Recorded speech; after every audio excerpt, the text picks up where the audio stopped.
ini kakak, ini ketika kita mencetak faktur ya, ketika pekerjaan itu selesai kita cetak faktur, bukan pada saat penerimaan uang ya kak ya, bukan pada saat pelunasan gitu.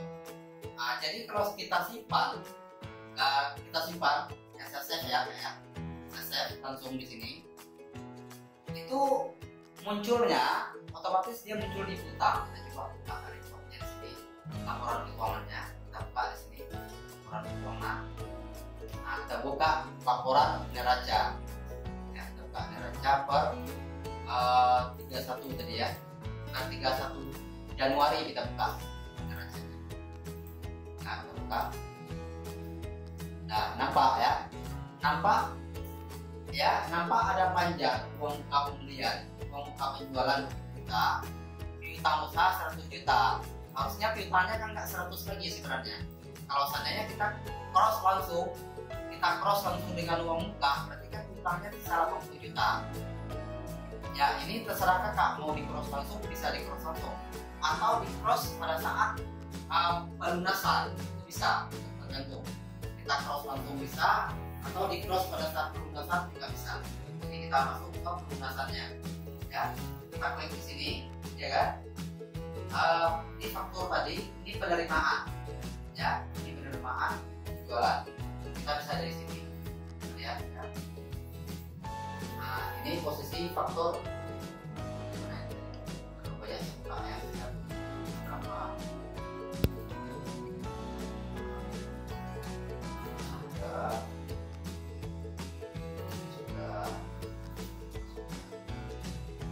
sudah. Oke, kita lihat faktur penjualannya.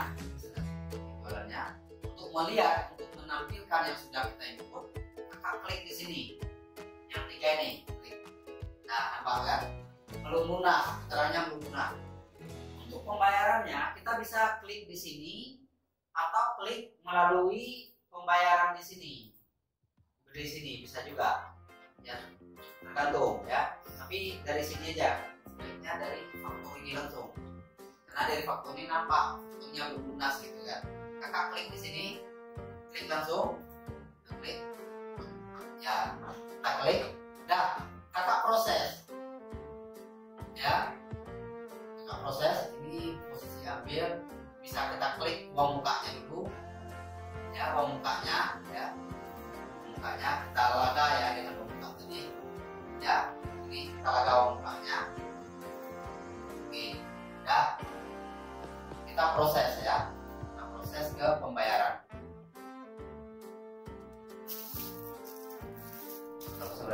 Nampak kak ya, tadi kan 100 juta kita potong dengan 20 juta tadi ya, jadi yang pelunasannya itu 20 juta 80 juta lagi. Jadi kakak klik di sini, uangnya misalnya masuk di Mandiri tanggal berapa, misalnya customernya misalnya tanggal 6 tentunya, misal ya, ini tergantung kakak lah, ataupun dilunaskan langsung pada saat faktur. Biasanya gimana kak? Tunggu kemudian pas. Jadi bukannya dilunaskan tanggal 1 ya, tanggal 1 selesai tanggal 5. Tanggal 5 ini kita kirim faktur kirim invoice ke pelanggan ya kan, maksudnya produknya sudah selesai. Nah, misalnya dibayarnya tanggal 12, nah pilih tanggal bayarnya tanggal 12 ya. Setelah ini dia bayar cash nggak semua pada saat ini, lunas langsung ya. Nah kalau langsung lunas, kakak klik di sini, Kalau pembayarannya bertahap, kita masih bisa klik di sini berapa nilai pembayarannya. Nah misalnya dia bayar 50 juta dulu, bisa klik di sini. Tapi kalau seandainya langsung lunas ya seperti ini, kakak tinggal klik di sini. Nah berarti ini bayarnya tanggal 12, kakak save. Oke, udah kita cek laba ruginya. Let's go ya, cek laba ruginya langsung. Laba rugi, cek laba rugi tanggal 1 bulan 1 ya, 2002 sampai dengan 31 bulan 1 2002. Kita tampilkan kita sudah nampak ya, yang pendapatannya sudah nampak ya. Oke, kemudian kita lihat neracanya, laporan neraca tadi. Ini posisi tadi kan saya lagi buka. Kalau lagi terbuka ini, kakak tidak perlu buka lagi, kakak tinggal refresh di sini, klik refresh. Nah, nampak dia kan? Belum, utangnya mesti 80 juta. Sebentar, ini harus sudah lunas tadi. Belum saya save ya, kita save tadi. Sebentar, kita lihat.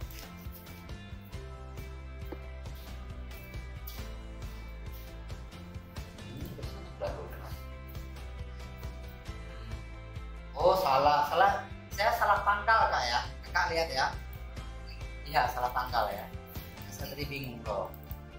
Nggak muncul, rupanya kita salah tanggal. Tanggal 12 tadi kak ya, kita contohkan ya. Kita lihat di laporannya. Buka laporan neracanya, refresh. Teng lunas ya. Nampak lunas, piutangnya nggak ada lagi. Uang muka tadi juga sudah di cross, uang muka pelanggan. Ya. Sudah nggak ada lagi ya, nampak seperti ini. Jadi kalau kita bekerja dengan sistem, jadi sangat otomatis. Kakaknya nggak repot-repot lagi. Nah ya, dengan sistem ini kakak minim akuntansi pun kakak bisa buat laporan keuangan. Nah, hanya saja bisa di download. Ini kakak nanti tinggal download, tinggal print langsung ekspor. Kalau mau ekspor Excel ke PDF bisa tinggal klik aja. Nah seperti ini. Jadi memang sudah sangat otomatis ya. Tapi kalau saya punya saran, karena kakak bukan orang accounting, sebaiknya ada yang membantu kakak mengawasi. Ya kenapa? Sebaik-baiknya software akuntansi, kakak nanti bisa cari nanti di forum-forum, kakak boleh tanya.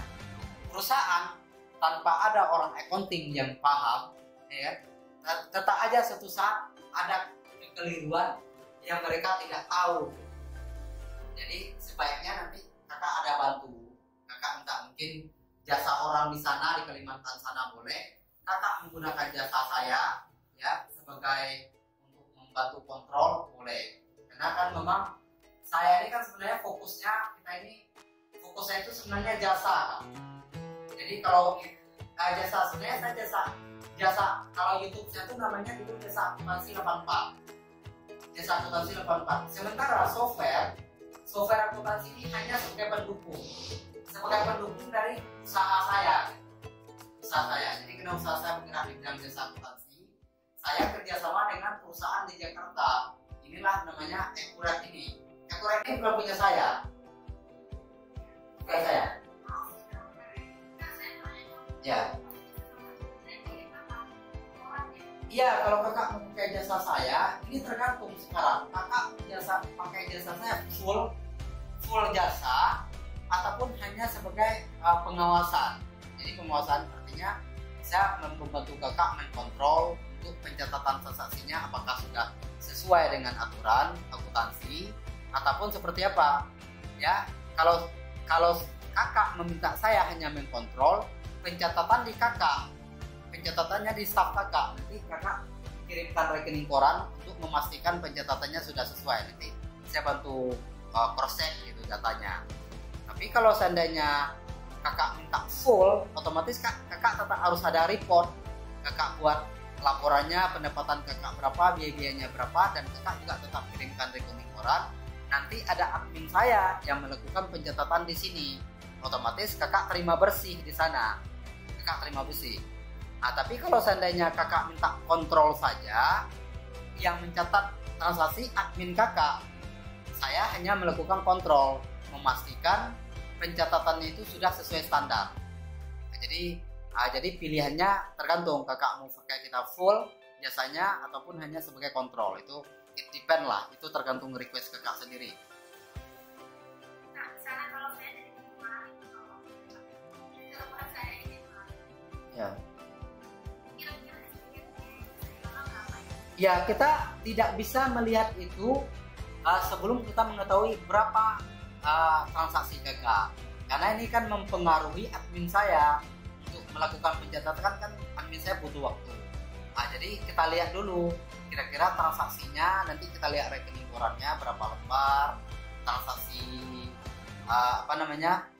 kemudian customernya berapa. Jadi kan kita harus melihat ke sana, kan? Tidak bisa kita estimate langsung gitu kalau tanpa kita mengetahui data customer. Karena itu bahaya untuk kami gitu. Kita buat nilai sekian, rupanya datanya sangat banyak. Jadi ini kan nanti saya sendiri yang repot gitu. Gitu kan. Oke.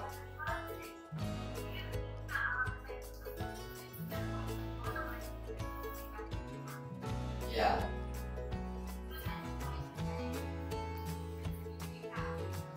Wow, ya cukup banyak sih. Itu berapa lembar itu kira-kira?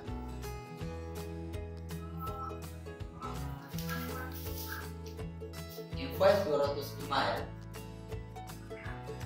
Sampai akhir ya?